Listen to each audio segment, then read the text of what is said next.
Bapak saya pedagang kaki lima, jual kacamata bekas di Palembang, gerobaknya dititipin ke toko di belakangnya, telur 1 dibagi 6. Waduh, hidup gua pernah dihina-hina semua orang.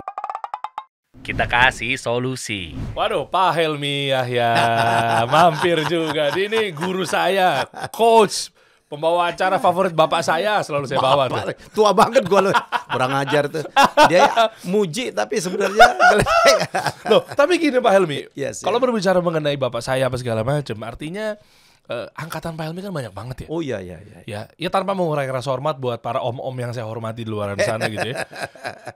Ini om-om juga. Iya. Public speaker, ya pokoknya orang tersohor lah di Indonesia yang memang lumayan vokal ya dalam berbicara dan lain sebagainya. Resepnya apa? Itu sebenarnya yang saya pengen cari tahu ya, nanti mungkin dibahas ya satu persatu ya. Jangan dijawab dulu di awal terkait gimana rumusnya, ya kan? Dan semua juga ngaku katanya gue tuh pakai personal brand, tapi nyatanya hilang gitu loh. Oke. Ya masih bertahan sampai sekarang Pak Helmy.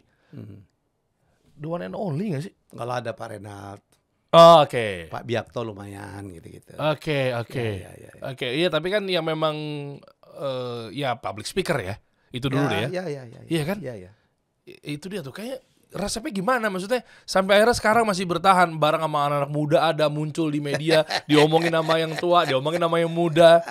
Gitu kan, maksudnya kan suatu kehormatan juga kemarin tiba-tiba kita telepon pertama kali yang mampir ke Satu panggung Pak Dery. Iya. Wow, dan impact-nya teman-teman hadir di Helmy Yahya Bicara channelnya. Ya. Bisa-bisanya saya juga dipanggil ke Surabaya bareng juga sama Pak Helmy juga. Terima kasih Pak. Alhamdulillah. Woi, ijab kabul nih. Sampai akhirnya sekarang punya bisnisnya luar biasa, investasinya di mana-mana teman-teman. Malang Skyland. Apalagi ada total berapa? Ini apa amusement park? 6 ya? dalam 2,5 tahun. Tapi 1,5 per tahun kita belajar. Tapi tahunnya kita ngebut. Jadi saya diminta bantu oleh murid saya, anak-anak muda. CEO-nya umur 32 namanya Ilham. Lu harus undang dia. Oh, boleh. Wah, dia mendisrupsi dunia theme park Indonesia. Gua kan cukup lama belajar tentang theme park. Saya tahu semua. Ada guru saya namanya Teddy Darmanto. Oke. Teddy Darmanto itu adalah hampir seluruh theme park di Indonesia tuh ada pasti pengaruhnya dia. Dia yang buat Dufan. Oh, oke. Dia yang buat Dufan, dia buat yang Saloka segala macam ya. Dan kemudian ya hampir semua deh. Wah, orangnya very humble, orang Semarang ya, senior banget, arsitek backgroundnya. Ya jadi kemudian tapi dia disuruh Pak Ciputra belajar tentang theme park ke Hollywood ya, ke Amerika. Oke. Dan dia adalah dia ahli robotronik yang membuat. Kalau Anda ke Universal Studio Hollywood, itu ada Conan and the Barbarian, itu dia tuh yang buat. Sama satu lagi Jaws, rahang gitu ya, sama tangannya King Kong di film. Oh, itu dia juga tuh. Buat, ya. Dan saya belajar banyak. Tapi anak-anak ini, Fauzan dan Ilham, dia mendisrupsi dunia taman wisata di Indonesia. Keren. Tapi kan investasinya gede banget ya pasti. Enggak lah, itu disrupsi yang dia lakukan. Bahwa taman wisata tidak harus mahal. Nggak mungkin Pak. Begitu mahal. Enggak lah. Ini bisa. Ini dia buktikan. Begitu mahal, ngebalikinnya susah. Kita buat ada yang cuman 2 bulan impas. Hah? Iya, yang Nemo yang di Pengalengan. Nah, bentar. 2 bulan impas. Pas ya. Balik modal lah ya. Iya, rata-rata setahun. Loh, impas kita. Nggak, investasi yang ratusan miliar tuh gimana ceritanya? Makanya jangan sampai ratusan miliar. Iya, nggak mungkin Pak Helmy. Bisa. Paling mahalnya tuh apa? Tanah. Jangan beli dong tanahnya. Terus bangunnya di mana? Sewa aja. Nanti kita bahas ya. Wah, salah satu kita bahas ya teman-teman, yang menarik nih. Teman-teman pastikan nonton sampai akhir karena memang off air pun tadi saya sama beliau tuh udah banyak ngobrol. Dery udah banyak mau invest sama gue nih. Daripada di bawah bantal duit lu. Amin ya Rob.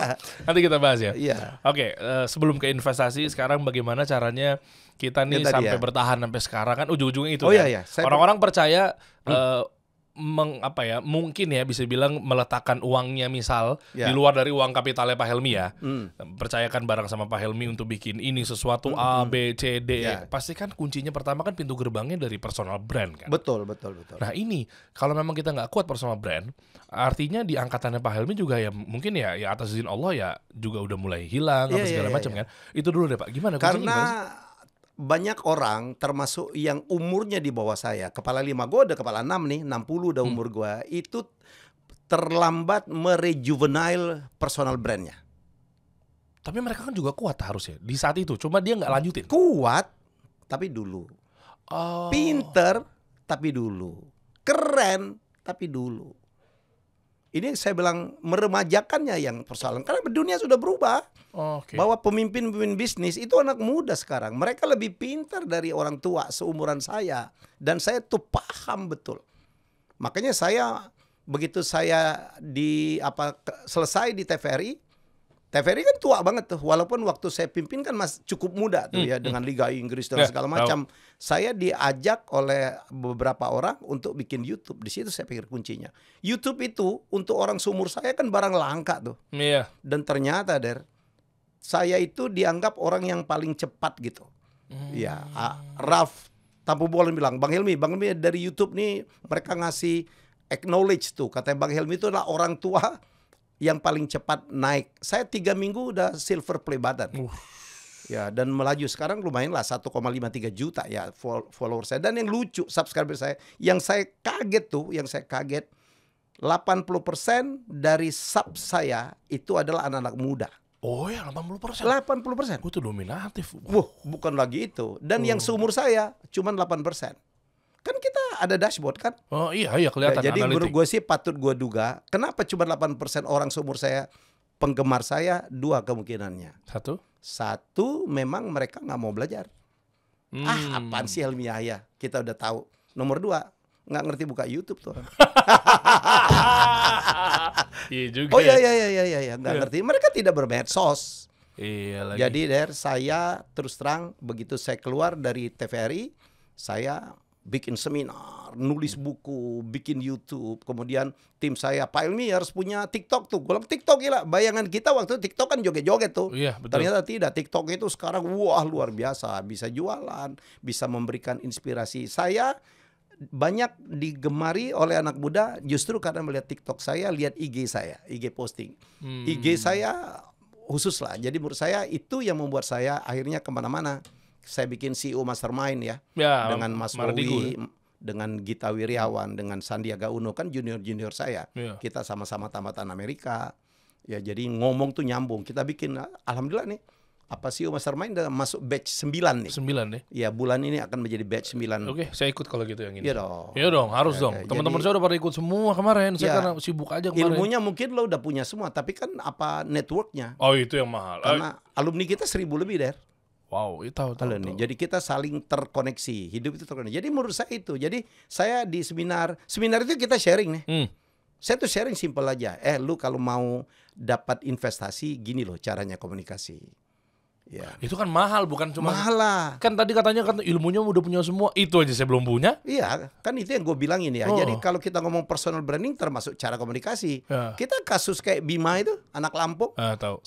Pertama orang agak support. Support semua. Karena dia katakan benar, walaupun saya kritik nggak perlu pakai kata dajjal lah. Oh iya.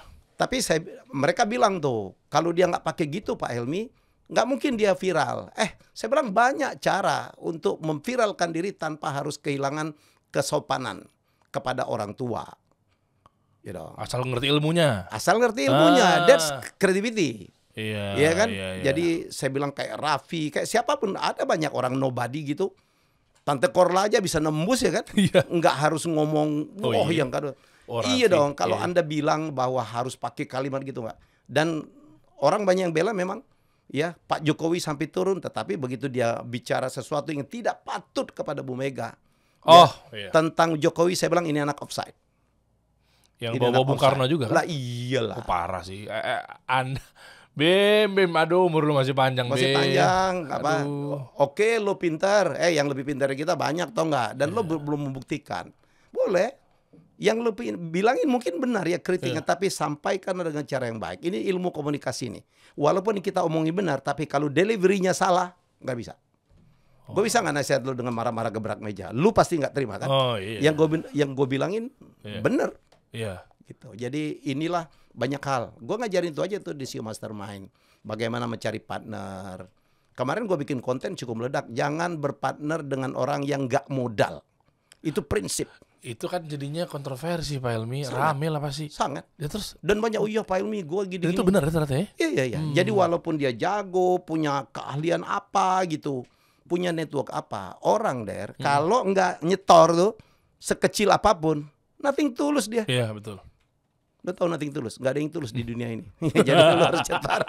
Oh, kalau diharafiahin ya. Iya. Benar juga. Bener juga. Gue tuh sering tuh, jadi dia punya ide, kita yang modalin, nggak jalan tuh. Dia nggak jalan, nggak rugi apa-apa. Ternyata banyak sekali orang tuh nyari duitnya kayak gitu tuh. Nyari korban. Gue kan waktu tahun 2000 gue meledak di Siapa Berani, semua orang datang, orang pikir duit gue banyak gitu. Ya gue invest, nggak jalan. Begitu nggak jalan, gue udah hilang duit, dia nggak hilang apa-apa tuh.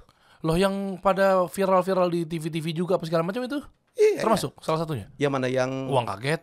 Oh, kalau bukan itunya, gue secara berbisnis. Oke. Secara berbisnis. Makanya gue bilang, lo nyetor dong dikit, biar lo ada beban juga lah. Loh, begitu mereka disetor, terus mereka ngapa-ngapain tuh kalau mereka nggak nyetor? Banyak kejadian. Iya emang? Oh iya, gue aja kena berapa kali. Literally ngilang gitu? Hilang aja gitu. Kita yang mana? Iya Pak, nggak jalan kemarin. Uangnya mana? Udah habis Pak, kita bayarin. Dan termasuk bayar gajinya dia. Wow. Nah itu makanya gue banyak tuh. Oh iya, dan makanya sekarang banyak anak muda tuh datang ke gua gitu, mereka manggil gua coach, minta itu karena gua ngalamin gitu, gua puluhan kali ditipu ya, dibohongin ya, orang bilang wah gila orang sekelas yang bisa ya, karena gua tuh gampang banget percaya orang. Tapi sekarang makin gua pernah loh, saking seringnya gua ditipu, ada satu masa gua males lah ketemu orang. Oh nilainya juga gede-gede lagi ya? Oh iya, ya lumayan lah. Karena duit gue keringet semua ya, bukan hasil korupsi lah ya. Oh mantap. Iya. Oh mantap. Jadi gue pernah loh, muka gue mengeras, setiap kali ketemu orang gue menghindar. Rezeki gue berpengaruh Ger. Nurun juga rezeki gue. Sampai orang dekat gue bilang, Mas Helmy, di situ rezeki Mas Helmy. Udah, gue buka lagi, ngalir lagi. Alhamdulillah. Rezeki itu misteri dari. Iya. Ya, Goib, kita betul. kejar-kejar belum tentu dapat, nggak dikejar. Gue sekarang duduk baik ngalir. Gue sekarang mungkin punya lebih dari 20 perusahaan yang gue manage ya. Wow. Ya, ada yang gue invest, ada yang murid gue minta, coach tolong jadi komisaris. Gue dikasih saham, dikasih gaji. Alhamdulillah. Nah, dalam kasus gue memang gue bayar. Kenapa? Karena gue punya intangible namanya. Itu bisa ya keahlian, network ya. Apalagi ya nama baik kayak Inul dengan Inul Vistanya itu bisa dijadikan persentase modal memang. Value. Tapi beda lah ya kan. Karena yang dapat gitu tuh orang-orang yang lu harus punya trust, dipercaya. Ya kan kalau gua mungkin mereka percaya ya. Dan nama gua kan bisa dijadiin juga kan. Lo kalau mau IPO mau nyari modal siapa komisarisnya? Iya, betul. Kan dilihat orang, ditanya orang gitu. Nah itu mahal. Dan lo tahu untuk mencapai itu gila pekerjaan gue. 30 tahun untuk mencapai ini. 30 tahun. That's my personal brand. Jadi persoalannya kalau relate dengan pertanyaan lu, ya bagaimana gue bisa bertahan? Kenapa? Karena gue tahu dunia sudah berubah. Gue itu pinter banget. Gue lulusan STAN terbaik, tapi gue tahu itu masa lalu. Dan nggak kepake sekarang? Kepake banget. Oke. Tapi dunia sudah berubah. Gue harus mengakui bahwa anak muda sekarang, terutama ilmu digital, googling, searching, jauh lebih jago dari gue. Tapi gue nggak boleh ketinggalan. Minimal gue belajar. Saya punya tim anak muda. Saya punya Randy, saya punya Fajar, saya punya Bayu anak muda yang ini artinya apa? Gue relate banget. Bahasa anak Jaksel, jujurly segala macam gue tahu gitu. Insecure gue tahu. Karena gue harus ngikutin. Di mana angkatan gue udah nggak bisa. Saya selalu bercanda, angkatan gue itu kalau nyebut BTS aja dikira tower gitu. Bukan boyband ya? Bukan, gak tahu dia gak jawab. Tower BTS, gue tahu lagi. Apalagi sekarang BTS lagi top banget. Iya betul. Anak-anak milenial baby boomers tahu tuh. Tahu. Gen Z denger BTS taunya boyband. Iya. Iya kan istilahnya gitu mereka. Tapi kayak yang angkatan gua BTS 8,3 triliun. Oke. Jadi Pak Helmi BTS itu taunya selain Iya. masalah Ya karena gue belajar. oh Gue belajar dari anak gue. Anak gue kan umur 16 tahun yang bikinin Iya, IG gue dia gitu. ya benar. Tapi gini Pak Helmi, kan banyak juga mereka nice try terlalu maksakan Siapa? konten-kontennya. Misalnya mereka misalnya yang baby boomer sama mungkin angkatan Pak Helmi apa segala macam, mereka hadir kok. Saya mantau di sosial media. Iya. Mereka muncul. Tapi upaya dia kok kayaknya belum keterima lagi ya di saat ini. Gak gampang memang. Itu gimana Gak caranya? gampang. Kalau gue belajar ilmu algoritma. Gue kan punya perusahaan Erlon Media kan. Gue punya ahli YouTube gitu. Gue belajar. And I listen to them gitu. Oh, Gua mereka belajar. sekedar ada aja berarti. Maksudnya? Sekadar ada maksudnya angkatan-angkatan yang dulu nih Mungkin senior. mereka nggak mau belajar tuh. Iya, tapi sekadar Dipikir punya. gampang. Sekadar dibikin gampang. posting. Ada Dahlan Iskan pernah jadi tamu saya, dia bilang iya orang kayak Mas Helmi itu udah ditunggu orang karena ada track record panjang gitu. Begitu muncul di medsos minimal YouTube kan udah ada yang nungguin gitu. Iya. Tapi nggak semuanya juga begitu karena cukup banyak artis nama besar bikin YouTube nggak ada yang nonton. Betul. Gue nggak mau nyebut aja. Betul. Oh, gua tahu. Iya. Iya. Ada yang subscribernya ditutup. Gue tau kecil banget tuh. Posting. Iya data subscribernya saking kecilnya ditutup. Ada, Oh, ininya UI-nya. Iya, nggak tahu lah gue tuh. Ternyata Interface-nya bisa. jadi dia iya benar-benar. Jadi dia nggak muncul. ditampilin Iya. subscribersnya tapi di settingnya tuh ditutup. Iya. Biar apa? Biar karena takutnya malu apa segala macam. Iya, ada yang kontennya ditonton cuma ratusan ribuan orang. Itu orang yang hebat di masa lalu. Dugaan gue mereka merasa nggak mau nerima masukan. Kalau gue begitu saya mau dijadikan aktor pelaku dalam dunia YouTube, saya serahkan gitu, I surrender gitu. Iya. Iya. Mereka bilang udahlah Pak Helmi ngomong apa aja deh, orang Pak Helmi ngomongnya pasti menarik. The rest mereka yang kerjain. Bagaimana videonya, bagaimana editingnya, termasuk mereka feeding, bos ini yang lagi trending topik. Ya. Wow. Dan terima dong harusnya kan? Oh iya. Nah, Dan gue biasa, terima. Iya, biasanya kan kalau memang ada masukan dari anak-anak muda gitu, Iya, ini lagi defend. rame nih, lagi terus Bisa. mereka Gue tuh jarang banget dengan anak muda ngomong nggak bisa, zaman gue. Waduh. Di situ jebakan Batman-nya. Nah, keren. Iya. Di situ jebakan Batman-nya. Iya. Makanya kemarin pas di Surabaya Ya. saya ngelihat, wow, ini materi fresh loh. Iya. Masalah personal brand. Bersama. Jujur, ketika saya pribadi atau mungkin anak-anak sekarang tuh ngelihat bahwa ini ada senior naik ke atas panggung, minimal skeptis mereka. Stigmanya bahwa kayak, ya ini mah pasti Orang tua nih ngomong. orang tua nih, bikin Rambutnya udah ngantuk putih. nih. Iya bener. Tapi pas kemarin materinya tuh, Oh, ngeliat. betul. Bahkan jujur ya teman-teman ya, Pak Helmi ini kemarin ngeluarin satu materi yang di era saya nggak tahu tuh di koran yang orang pakai baju merah putih apa namanya? Oh, Game apa? Waldo. Waldo. Where's Waldo? Iya, Where's Waldo kan? Iya. Itu kan Zaman gue banget. iya kan? Nah, cuma kemasan begitu dituang, masalah personal brand itu harus beda, harus dan seterusnya. Ya. Tetap masuk gitu loh. Diferensiasi, ya.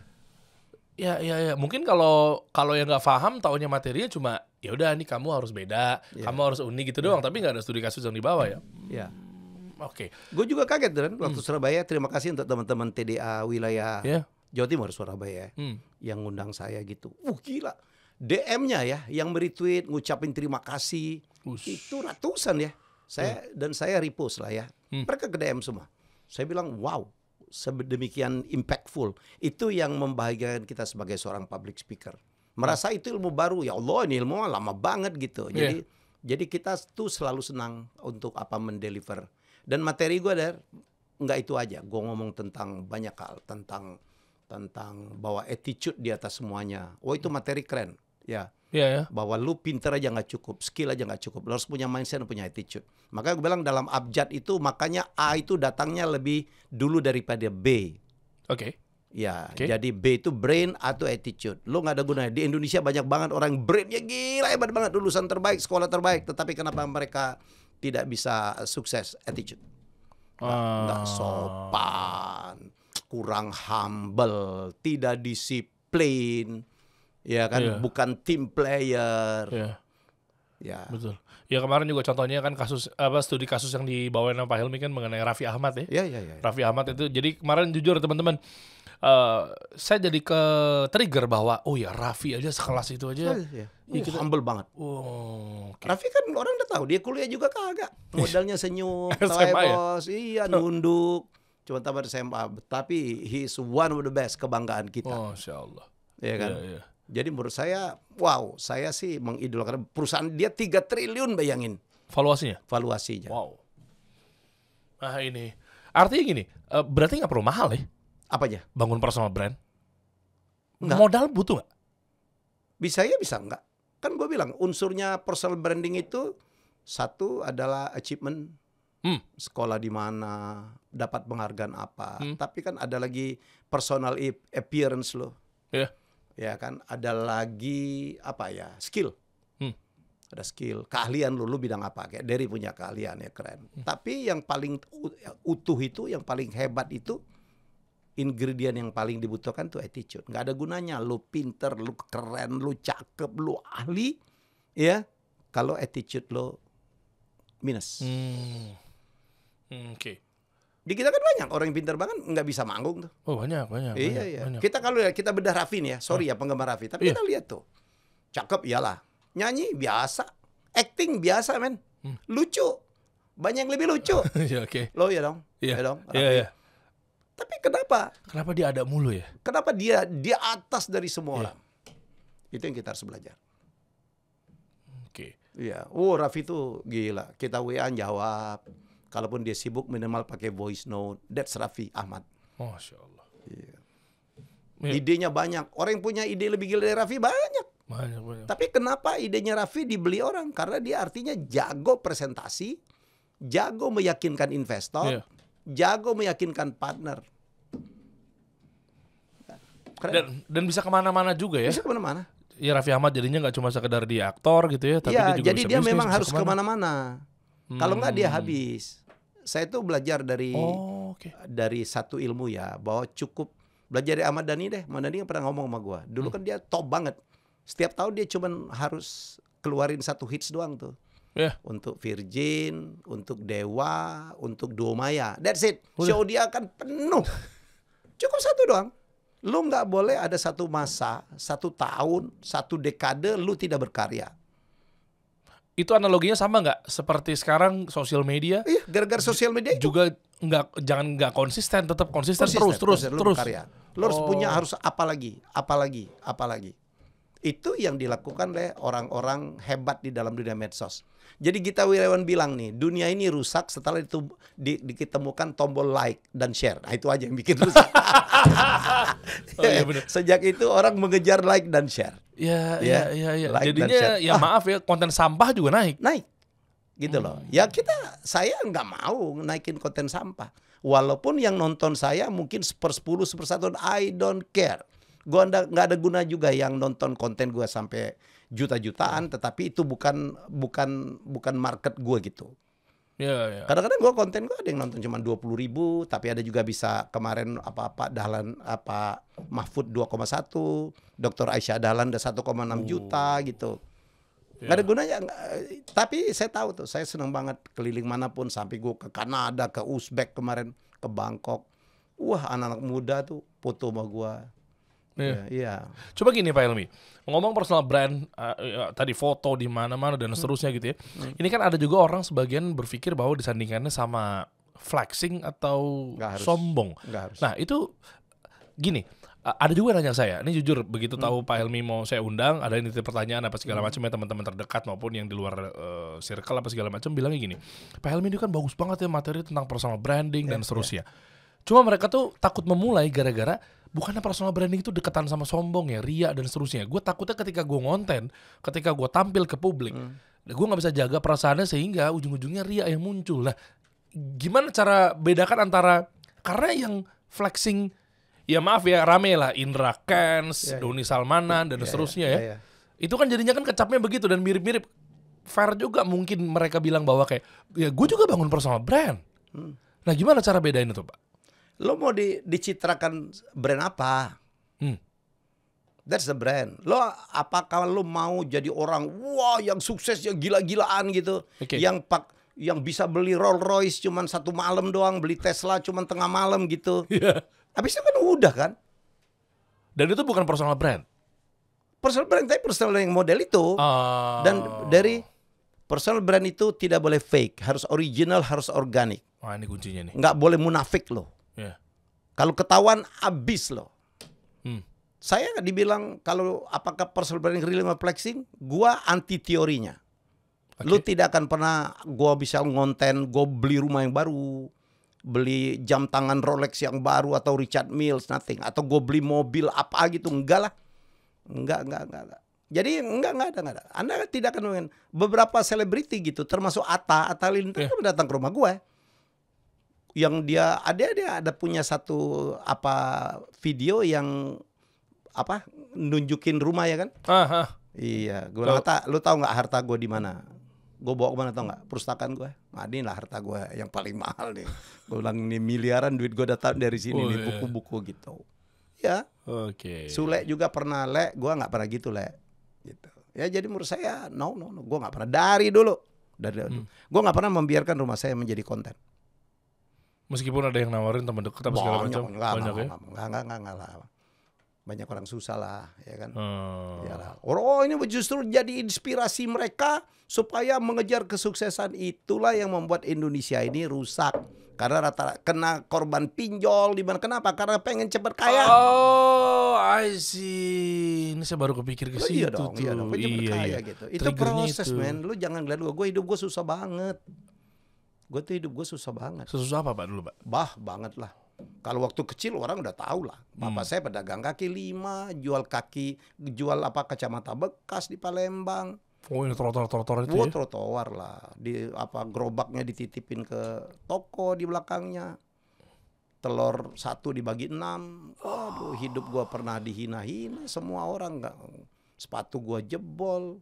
Gua kuliah di STAN. Abis STAN gua jadi pegawai negeri. Gajinya juga kecil. Ya kan? Jadi, udahlah. Gua ke Amerika gua ngirit. Pulang gua jadi pegawai negeri. Gua jadi dosen. Berapa sih gaji gua? Tapi Tuhan maha baik. Ya jadi Allah maha baik. Jadi menurut saya udahlah, itulah perjalanan hidup saya dan itulah yang dibeli orang gitu. Karena kalau gue ngomong, gue nggak ngomong doang gitu. Semua gue ceritakan. Gue berbisnis, gue pernah menjadi nomor 1, ya kan. Begitu siapa berani meledak, siapa yang nggak kenal gue, ya kan. Saya dijulukin raja kuis, raja reality show gitu. Kurang apa lagi? Tapi gue tahu lah untuk mencapai itu kan banyak hal. Ya, saya lulusan Amerika. Saya pernah di MIT semualah. Jadi membuat kita itu saya makin sadar bahwa ya udahlah, jangan pernah berhenti belajar lah. Berarti kuncinya gini Pak, apakah kita harus benar-benar perbanyak milestone atau perjalanan dulu? Berarti kalau dibalikin lagi, lah berarti apalah gue dong, kata orang-orang misalnya yang baru memulai nggak akan bisa kayak gitu dong. Makanya buatlah milestone kecil loh. Every day, every year. Gue belajar dari Ahmad Dhani nih. Iya, sekarang Anda lihat nih. Saya begitu ini meledak jadi raja kuis, raja reality show. Udah ya kan, apalagi dong. Lama nggak ada. Gue jadi IO. Saya IO-nya opening closing SEA Games, PON Riau. Habis itu apalagi? Gue jadi dirut TVRI. Di TVRI kan orang tahu gue mau buat milestone lagi tuh. Di zaman gue tiba-tiba TVRI ditonton oleh anak muda ya kan? Iya, itu tahu. Wah, orang muji-muji gue, dipecat, tambah naik gue. Dipecat. Itulah barangkali pemecatan yang paling heboh tuh. Oh, tahu banget tuh. Iya, everyone semua menyanyi sampai sekarang lo Twitter Helmi Yahya TVRI, semuanya masih Pak Helmi, zaman Pak Helmi TVRI gini. Saya pikir lagi the track. Habis ke Helmi Yahya? Enggak. Tiba-tiba gue bikin YouTube. Wow, YouTube gue, wow, gitu ya. Kan sempat ada yang hujat juga tuh ya. Iyalah. Kan komen-komennya kan. Ya maksudnya buat yang nggak tahu lah, anak-anak yang mungkin memikir sebelah mata doang tuh, gue bacanya, ya Allah miris banget kayak nggak tahu beliau ini. Jadi komen-komen kayak, oh sekarang mencoba peruntungan ke YouTube. Iya, gak ada masalah. Kenapa udah nggak terkenal ya? Ada orang yang kerjanya cuman menghujat orang lain. Iya, ada. Yang kerjanya tuh nyinyir. Itu ada banget. Tapi orang ini nggak melakukan apapun. Ya udah nggak usah diperhatiin juga gitu. Hidupnya malah nganggur. Iya, sirik tanda tak mampu lah. Oke, abis itu gue udah meledak gitu. Jadi apa? Saya jadi YouTuber, bikin seminarnya penuh, ya kan? Dan saya ditawarin banyak sekali jabatan di Republik ini, komisaris segala macam. Wah, dari gila. Gue pada satu masa ya, dalam 1 bulan dapat sekian komisaris tuh. Hah? Iya. BUMN? Enggak, BUMN. Swasta Enggak, semua. swasta aja. Kita cukup main swasta aja, main pinggiran aja Der. Ya betul. Tapi banyak gitu. Sama aja ya. Relax, traveling ya. Ya. Aduh gitu. Jadi menurut saya sih itu penting. Udah agak turun gua turunin lagi Clavis Mundi. Saya menulis novel bahwa penggiling bumi pertama itu bukan Magellan, bukan Elcano, tapi orang Maluku. Ya namanya, dan gue bikin novel namanya Enrique Maluku. Ini yang postingan yang kan? Iya. Dan gue kemarin tuh hampir setahun gue berjuang itu. Gue minta tolong, ayo dong, berita ini harus diberitakan ke seluruh negeri untuk menyampaikan bahwa slogan kita nenek moyangku orang pelaut itu bukan slogan kosong.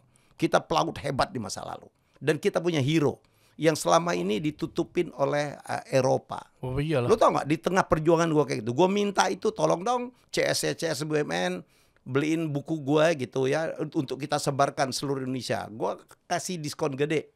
Di tengah gitu masih banyak tuh yang skeptis, itu bohong tuh, mana kajiannya.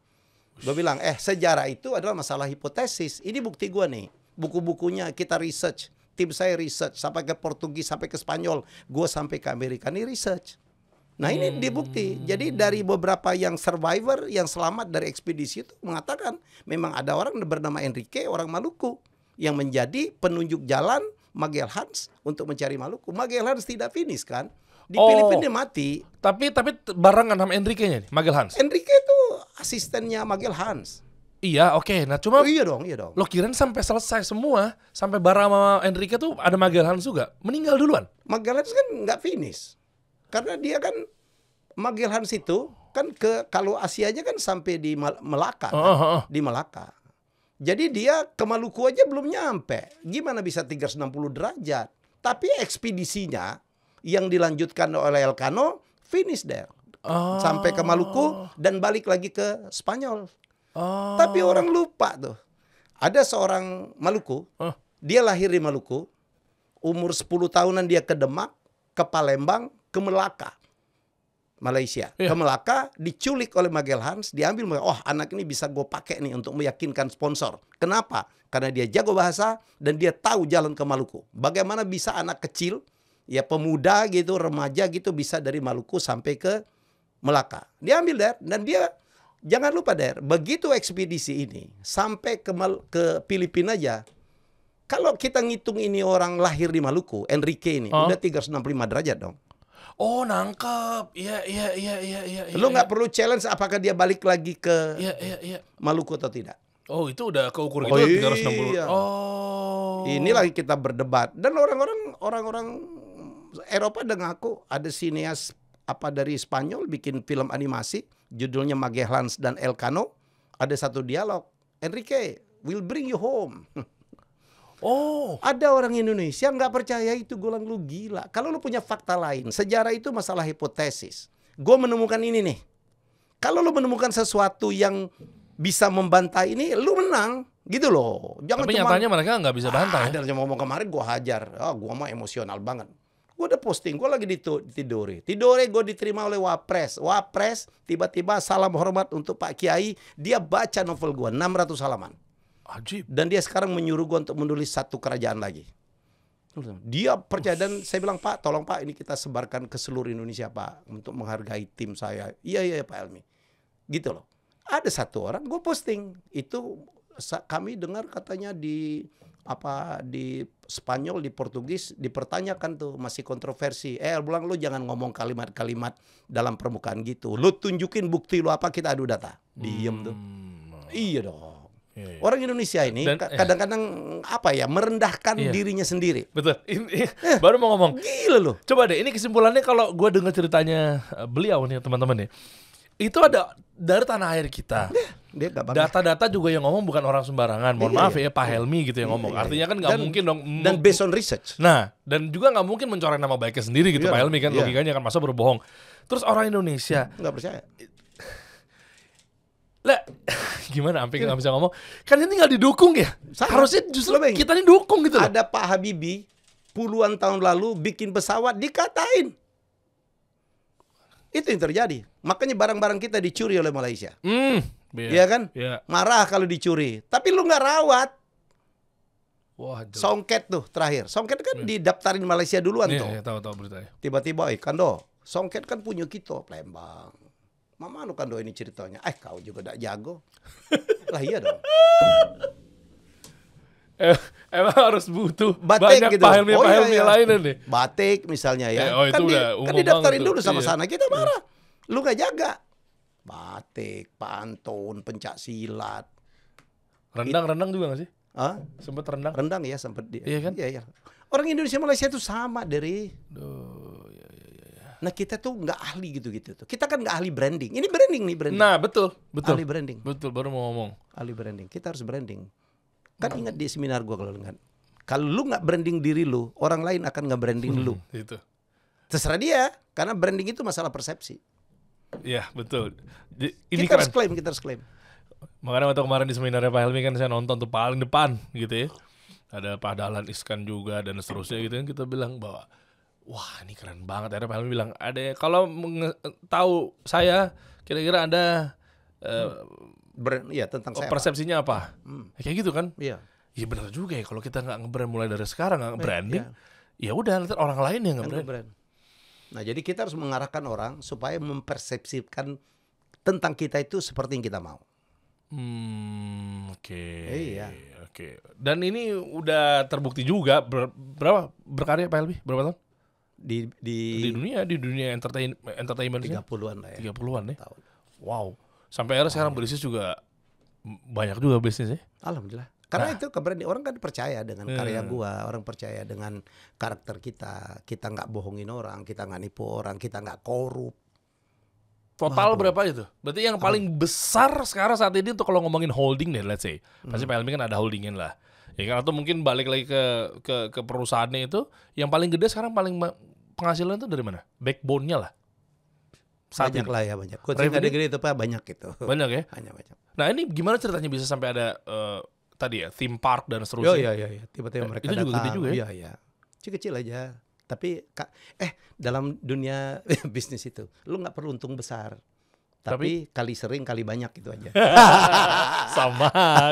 Iya. Kok perlu gede book gitu. Habis itu setahun nggak perlu deh. Ya, Kecil aja tapi kali sering kali banyak. Oh iya. Tapi Ingat lah rumusnya kali sering kali banyak. Iya. Ujung-ujungnya kaya juga ya.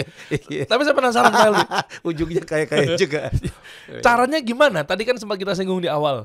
Mengenai investasinya kan nggak besar, harus rendah, terus 2 bulan impas, bikinnya sedemikian rupa gede banget. Cari Gimana sih? bisnis yang begitu dong. Itu yang bilang ya gue udah dapat lah dengan gue belajar dari mereka deh.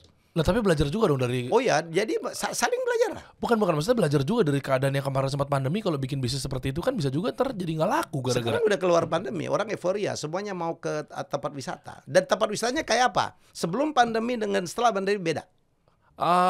Setelah pandemi ini orang lebih senang tempat terbuka. Ya, gitu loh ya. Betul. Wow, yang nggak dulu kita ke restoran aja kita pengen di luar kan? Iya. Apalagi kalau perokok lah. Iya. Tapi kan kalau dalam tuh kayaknya wah kumannya virusnya berkeliling-keliling gitu. Iya kan itu sempat menjadi ketakutan selama kita pandemi dan sekarang masih. Ya udah kebetulan karena bangun yang nggak perlu dinding nggak perlu sekat itu jauh lebih murah. Di Nimo kita nyebutnya Nimo Enterprise, doakan aja akhir tahun depan kita udah punya 21 lokasi. Wow, amin ya Rob. Iya, jadi apa yang kita lakukan? Udah, kita nggak membangun mortar and brick. Kita nggak nyewa tanah. Kita nggak beli tanah, sewa aja. Oke. Revenue sharingnya kita nggak mau deh, saking belagunya anak-anak ini. Kalau revenue sharing kalau untungnya gede kan ikut gede. Enggak, kita sewa aja, sewa 5 tahun. 5 tahun kalau dibikin sendiri ambil. Bangunan yang kita buat, jembatan, struktur gitu. Itu gue bisa copotin dengan cepat. Ngerti. Jadi itulah saya bilang disrupsinya. Oke, ini coba saya telaah ya Pak Helmi ya. Jadi artinya di sini nggak perlu kapital yang gede banget. Nggak boleh gede. Tapi berarti dibikin fixed cost ya, bukan variable cost ya. Jadi dibikin pasti keluarin sekian harga sewanya, jadi dia nggak ngikut revenue share ya. Kita ngomong kapek opek ya. Oke. Opek ya. Kapeknya nggak boleh gede. Capexnya nggak boleh gede. Tapi kan kalau jembatan opek. Iya paham. Cuma Ya, tadi berapa miliar sih? Lu tau nggak ada orang bangun tempat hiburan 500 miliar, 1 T, Tahu lah. 700 M. Mau baliknya kapan, Der? Kalau gue nggak sampai 20 M, anak-anak ini bikin nggak sampai 20 M, setahun balik. Nah, paham Pak. Tapi kan capex yang dimaksud tuh berarti apa aja di situ? Karena kan Ya, paling bangun-bangun ini. tempat ini makanannya, restorannya. Ini. Coba buka. Nggak ada mahalnya dong. Kita bikin nih Skyland namanya ya. Oke, ini coba ya Malang Skyland dulu ya. Ini kan, oh ini nggak mahal ya? Enggak lah. Oh ini yang kayak mie gacoan bukan sih? Iya. Kaca-kaca gitu. Kalau kopi tuku. Ya, gitu itu, lihat tuh. Jual jembatan. Macam-macam lah. Sebenarnya Jual view. ikonnya adalah keindahan alam itu sendiri. Oh, Sebentar lagi nih, Der, kita di Bandung nih. Kita akan bikin Nemo Maze namanya, labirin terbesar di dunia. Nah, labirin sekat-sekat kan Kebun teh. Oh. Kita kerjasama aja dengan Perhutani, dengan PTPN. Oh, ngerti. Ditambah lagi hidupnya di era Lihat sekarang tuh. yang Nih, yang sekarang tuh rata-rata anak-anak sekarang dijual experience tuh. Ini mereka yang penting selfie, Der. Coba klik. Ini ya. Ini. Oh, jadi modalnya jembatan panjang, tinggi. Iyalah, itu kan di kebun teh tuh. Lu lihat view-nya. Wey. Semua orang mau selfie, Bos. Wah, era experience sekarang, guys. Lihat di bawahnya lagi nih. Kita bangun kayak Santorini nih. Ini Nemo Highland, ini yang di Pengalengan nih. Oke. Aduh. Oke, keren. 30.000 Bos, cuman masuk. Uang masuknya 30.000. 30.000 impas gimana ceritanya? Bisa? Bisa banget lah. Emang mereka masuk doang, mereka minum, mereka makan, mereka beli merchandise, parkir kena lagi, ada wahana bayar lagi. 100.000 lah satu orang sehari. Iya, worth it lah. Lah iyalah. Daripada 300.000. 100.000 kalau gue cukup nyari 1.000 orang aja 100 juta satu hari minimal. Oke. Terus campaign marketingnya, sosial media digenjot ya. Keren. Lihat ya, Iya. Coba lihat ya. Videoin jembatan tadi. Maros Highland, Maros. Nggak pakai E. Wow. Maros Highland. Berarti gini Pak Helmi, kalau pola yang zaman dulu yang tadi kita sempat bahas di awal itu nggak belajar dengan perkembangan ekosistem zaman sekarang, mereka bikin amusement parknya betul-betul yang indoor misalnya. Iya, tuh lihat. Ini baru berapa bulan? Coba naik ke atas. Naik ke atas. Atas. Balik. Lo lihat tuh, followersnya udah segitu tuh. Baru berapa bulan deh? Organik ya? Enggak beli followers ya? Enggak lah. Nggak ada gunanya juga kita untuk promo, dan mereka bikin sendiri. Nah ini kita punya dry slide terpanjang se-Indonesia 210 meter. This is our attraction. Oh, ini pernah di-repost sama temen nih, bawa keluarga nih. Seru. Kira ini di mana? Maros. Iya ini tahu. Dry. Nah, terus licinnya gimana? Kalau dry, pelicin ke bawahnya pakai apa? Ya karena ini dong bola elevasi karena turunan. Oh iya, oke, yang turunan. Yang tidak ada friksi, gitu aja. Bahannya ininya? Itu cuma ban, itu bawahnya karet itu. Dry slide karet. Nggak perlu pakai air ya. Warna-warni gitu-gitu. Wah, ini tuh selfie keren deh. Tahu. Nah, inilah teman-teman yang kesimpulannya tadi kan kalau ditarik dari awal sampai sekarang ini obrolan kita, Pak Helmi itu ngikutin perkembangan zaman, ekosistem. Kenapa? Karena pola yang diincar, market yang disasar, demand yang dibentuk, ternyata demand sekarang tuh demand experience, Pak. Demandnya itu, ya kan datang ke restoran butuh experience, datang ke minuman experience, apalagi begini. Dan diferensiasi. Oh iya itu, benar. Iya kan, diferensiasi. Ya, ini berbeda banget nih, apalagi. Saya lagi bangun juga nih di Bogor, ya. Kalau itu punya saya pribadi ya dengan istri. Kita mau bangun juga. Oh apa? Kayak apa? Kayak ini dry slide. Kayak begini. Dry slide. Belum tahu kapan. Mungkin September kali ya. Berarti akhir tahun udah bisa dinikmatin ya. Soal kerjanya ibu negara lo tahu sendiri. Oh pasti. Ya udah mikirin hari ke depan. Ada yang buat chill. Iya, gue bikin seminar di tempat itu. Saya kan penggemar lukisan, ada galeri lukisan gue taruh. Orang mau kawinan, mau ngopi-ngopi, anaknya main beginian. Luas berapa ya Bogor? Bentar. 1/4 hektar lah di Cibatok. Oke juga ya kalau ngeliat dari itu bisnis gue udah tua lo, jangan dulu masuk. Tapi jadi second gue lagi. Masih jauh. Ilmu saya masih jauh. Wow. Berarti apa lagi Pak Helmi selain theme park dan seterusnya? Gue punya. Kira-kira apa bisnis yang menjanjikan saat ini? Ya pasti kan gue punya perusahaan ya. Job seeker cari kerja. Kemarin pernah kita undang kan? Iya. Siapa? Chandra. Iya itu. Itu keren banget ceritanya. Doakan unicorn. Amin, Europe. Dekakon malah target kita. Dekakon. Wah, itu gila. Dekakon fundraising berapa tuh? Ya, valuasi $10 billion. Itu juga perusahaan gue di situ. gue komisaris, gue pemegang saham, gue advisor. Kenapa bikin itu? Oh, karena orang butuh kerja. Oh iyalah. Pasti ya. Lapangan Kalau pekerjaan. Job Street kan S1 ke atas. Iya. Kita yang ke bawah, jumlahnya lebih banyak. Iya, kemarin. Iya. Itu dan Chandra Ming, dia kan yang dulu Iya. mendevelop. Sama kan dulunya kan sempat dari Job Street juga ya kalau nggak salah. Dia Ya? JobsDB dulu. Oh, JobsDB ya? Iya. Iya, kalau Chandra kemarin Iya. cerita. Oh dia pernah tamu sini? Pernah kantor lama waktu itu. Kantor- Dibahas yang di Office 88 kita nih Iya, waktu itu. Iya. Dia cerita tuh betul tuh Iya. mengenai orang-orang yang memang menengah ke bawah dalam segi pendidikan Iya, itu kita bantu. banyak banget. Kita mulai dari tamat SMP, tamat SMA, SMK, diploma. Sama yang tua juga. Namanya kita nyebutnya grey color. Orang-orang kayak sumur gua. Udah di pensiun gitu, mau nyari kerja kan males deh. Kemana gitu, Iya. kita bantu. Dan juga udah usia juga. Termasuk pink. Ada lagi pink color, Apa tuh? perempuan. Oh, Kan ada white collar, ada blue collar. Iya. Ya gitu. Oh, oke. Dan nanti ujung-ujungnya monetasi gimana? Ada deh nanti. Takut banyak yang contek ya, bahaya. Oh enggak, Bahaya. bukan itunya. Enggak, bukan. Kan itu menyangkut, kita juga belum pasti mau ngambil ini ya kan, apakah IPO atau apa gitu. Kalau monetizing, ya udahlah sekarang monetizing. Gimana? Iya nggak ngambilnya. Biasanya saya masih penasaran sama portal-portal job portal gitu ya. Ya. Itu ngambil duitnya dari mana gitu? Oh, dari komisi dari perusahaan yang Ya, memang ya dapetin. kita ada B2B cukup banyak. Oh, B2B cukup banyak. Ya, itu poinnya tuh. B2B cukup banyak. Oke. Tapi nanti kita akan melaju terus tuh. Nanti ada apa capacity buildingnya. Wah, B2C-nya nanti akan banyak lagi. Oke, dikit Pak, kesini lagi Pak, tadi balik lagi. Oh, Ini lo penasaran banget. penasaran banget sama ini. Kayaknya parah. dia kayak punya tanah nih dari. Baru mau dibahas ya. Bisa dong, kalau begitu bisa dong. Banget dong kerja Bisa sama. dong, ya kan? Jangan sok-sok bikin sendiri lo. Jangan udah deh. Serahkan pada ahlinya. Serahkan pada ahlinya, bener. Tapi kok bisa ngarah ke situ? Karena pertanyaan saya mendasar banget mengenai tanah ya. Saya cukup intens. Paham. Saya belajar dari Pak Teddy gitu. Iya. Saya tahu. Atau menilai orang ini dari mana apa segala macam. Bukan gitu ya. bisnis tim Oh, Paknya bisnis sendiri. Kalau itu kan murid gua. Iya betul. Nah ini mengenai capex tadi dan juga dan lain sebagainya gitu ya. Jembatan dan seterusnya itu modal Gak berapa? banyak. Ya nggak banyak lah. Oh soalnya jual pemandangannya, Kita jual jembatan pemandangan. panjang apa Iya, segala macam. jadi atraksi utamanya adalah pemandangan itu sendiri. Kayak kopi tuku lah. Iya. Wih, gua kopi tuku gua dilihatin di Bogor tuh gila. So smart. Kopi Nako, kopi tuku. Kopi Nako. Sorry. Nako, iya. Wah, keren itu. Orang kan orang udah nggak peduli rasa kopinya kayak apa deh.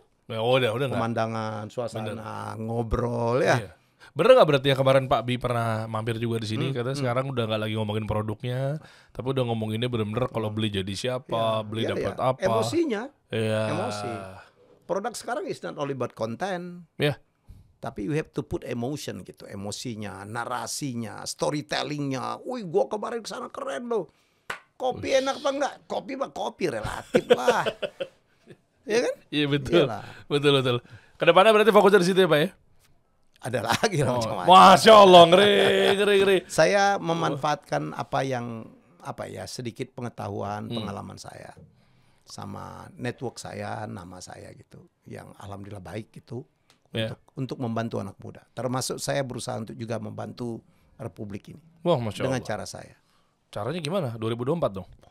Bisa jadi. Hah? Ya. Saya lagi mempertimbangkan untuk bergabung dengan apa. Ya kayaknya umur gue 60 Der.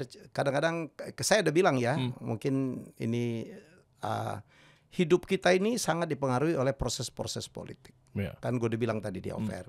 Kita mau nikah ada aturannya, cerai ada aturannya, berbisnis ada aturannya, bansos ada aturannya, pendidikan ada aturannya, semua diatur. Yang ngatur siapa? Ya kan, keputusannya adanya di DPR. Ya kan? Saya ini udah memberikan masukan luar biasa Der. Konten saya kan udah hampir 1000 tuh. Ya kan?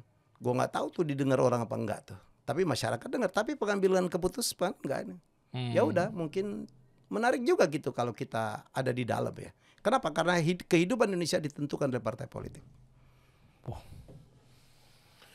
Berat nih, makin kesini makin berat nih obrolannya. Berarti yang warna apa Pak? Ya nanti minggu depan diumumin. Anda ngajakin ke pinggir jurang. Saya bawa juga jeblosin aja sekalian. Kan ada tipis-tipis dulu lah. Tipis-tipis ya. Oh, karena itu proses kontemplasi yang panjang juga sebelum saya memutuskan dia. Saya selama menikmati kehidupan kenetralan saya. Tetapi kadang-kadang kita netral itu vulnerable, risky, gampang banget disikat orang. Itu saing nggak sama Pak Tantowi? Enggak lah, nggak harus bersaing. Gabung. Sama-sama berjuang. Nah itu gue pastikan enggak. Kenapa? Ini Ada apa, Pak? Bukan, kakak adik nggak boleh di perahu yang sama lo lagi. Kalau tenggelam dua-duanya. Gitu. Iya, iya. Jawaban gue oke. Iya, oke, bagus banget. Thank you, Oke, Man, ya. Thank you, man. Nantikan aja. Iya. Kita kasih solusi.